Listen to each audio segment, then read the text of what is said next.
Tom. All right, we welcome the University of Tampa men's soccer team led by head coach Adrian Busch. To his right is junior Ryan Griffin, and to his left is senior Daniel Bergstrand. We'll first start and just get some comments from Coach Busch about the preseason and his expectations headed into the 2010 year. Preseason's gone well. Hoping to get some guys healthy. Team's working hard. Expectations are to be where we've been the last 30 years with our program. That's the top of the conference, and our goal is to win our conference and then move on to the tournament and have a chance for a national championship. Daniel, what are the team goals for this season? Well, to win the national championship, of course, is one of them, probably the biggest one. Along that ways, we have smaller goals set out first to win, of course, a conference, and after that, the regional. So, yeah. This question's for Ryan. Being an upperclassman now, how have you transitioned into being a team leader? Well, being a starter the last 2 years, I've been kind of one of the younger guys, and you know, when you're a junior now, obviously the leadership role is much more important. I have to be, as positive as I can be on the field to help these younger guys out, and I know how tough it is for some of them. I was, one of them just a couple years ago. So just be positive and try to lead by example. Daniel, with the loss of 2 All-American defenders, I'm sure you know, how does the unit look this season now?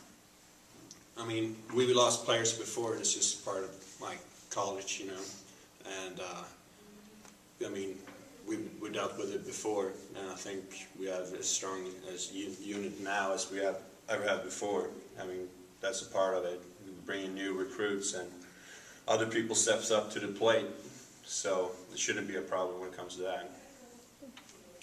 This question is for Ryan. How is it to play for Adrian Busch? Well, Coach Busch is a legend, as we all know, at UT here. He has every record. Coach Busch. No, he's a good-looking guy, Coach. He's a great leader. I've learned so much from him, and hopefully I can use those skills that he showed me to help this year's team be as successful as possible. Daniel, being your 5th year at UT, can you discuss the transformation to the program becoming a national power? What you mean is it's gone better? Yes. Oh, yeah. Well, my freshman year, it was all right, but it's been growing since. I think it's become more organized. Not so much from staff, but players. We've got in players that really wanted to win, and I think that's the main thing that's been transforming the program. Players that play for each other, players that wants to win, and that's 2 of the major things that will transform a program, I believe. And this question is for Ryan. You have excelled in the class and the field. Can you explain the demands of being successful in both areas at this level? Well, I've done well in the classroom, primarily just through going to class. That's the biggest problem with kids in college, I think. If they just go, you're going to be successful. On the field, I've always worked hard, always had a great work ethic, and you just got to try to balance the 2 as best as you can, and that's how you're successful in both. I have one for Coach Busch. You were obviously a player here. You've been an assistant coach here. You've won a national championship here. Overall, what are your goals and expectations just for the program as a whole, both on and off the field? I think maintaining consistency, a lot of hard work, and there's a lot of pride in this athletic department, the whole university. I'm a Spartan. I bleed Spartan blood, and nothing's really changed outside of the names that have come in. But it started with Jay Miller back in the early 80s, carried into Tom Fitzgerald, and into Keith Folk. I've had a pleasure of being able to work and kind of learn from all of those guys. And our program is built on hard work, commitment, preparation. And I think our guys have bought into that. We've got in winners and guys that are used to winning with the right attitude.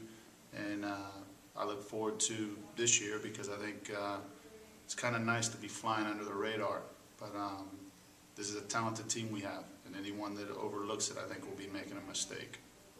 Can either of you say something about the schedule and just the demands of playing a top-notch schedule in conference and out of conference? Well, we start off week 1 with Montevallo, a very, very tough team. The last time we played them was in the NCAA Regional my freshman year 2 years ago, and it was a brutal game, and it was very hot. It was very similar conditions to what we'll be playing in. I think we won 1-0 on a set piece on a corner kick, and I expect a very similar result. They're a great program, but we'll be ready for them, and hopefully we can get the job done week 1. Can you speak a little about what this year's team is going to look like? Are they going to be a defensive team or a team that's going to score a lot of goals or a little bit of both? Or what are your expectations of this group? Go ahead, Daniel. What up? All right. Thought that was for you.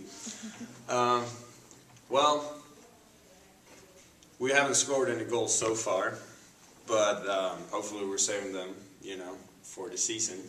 I mean, it's not like we're going to score goals, as always. I believe we have both a strong offense and a both strong defense, and Ryan, a strong midfield, I think we are just a consistent team. I don't believe that we are stronger in defense or stronger in offense. I believe we are good as one team. You will see the same soccer that's been played the year before, I believe. And you guys, you guys played a really tough preseason schedule. How's that going to help you prepare for regular season? I think the main thing with preseason, it's preseason. It's a time to get to see all your players. We do that. I know a lot of other teams put so much emphasis on we're playing a Division I team, and they look to just worry about the results. I honestly could care less about what our results are in preseason. The only thing that starts mattering is when we open up with Montevallo September 3rd, and that's all we've been really preparing for. All of our guys have got great experience. We're getting healthier. I think we're going to get most of our unit back. And then we'll see how we open up and see how those results look once the season really starts counting. What can people do to help support your team? Come to games. I think there's a lot of Tampa-based and Florida-based guys in our program, and mixed with our international group of guys. I think we were 3rd or 4th in attendance last year, so I think it's something that the Bay Area has bought into. I know USF draws decent crowds with their men's program as well, but hopefully with the number of kids we have playing youth soccer in the area, I think the more things and the more involved we are with that. I know me growing up in Tampa, coming to UT games was part of my life, and I think the kids in the area are doing that. I think they're starting to recognize who these guys are out in the community, and I think that's where it starts. But you got to have a product. People aren't going to come see a bad team that doesn't work hard, and we've had a good team that has worked very hard. So I think it's been great for us. Okay, people see obviously the results on the field. Can you just say something about your guys, how they are off the field, in the classroom, and overall program as a whole in that? I think that's been the biggest jump. We've passed on many great players that didn't have the right attitude, and I think it's their character off the field. They're good people. They're not just good players. They're good people. I think they're hardworking guys that they're winners, and we've made it a point to go after guys that are accustomed to winning, accustomed to working hard, and guys that we're not going to have to babysit and hold their hand through the experience. And I think the leadership has been great. Now it's carried down, to these two guys, and I think that they're going to do an outstanding job.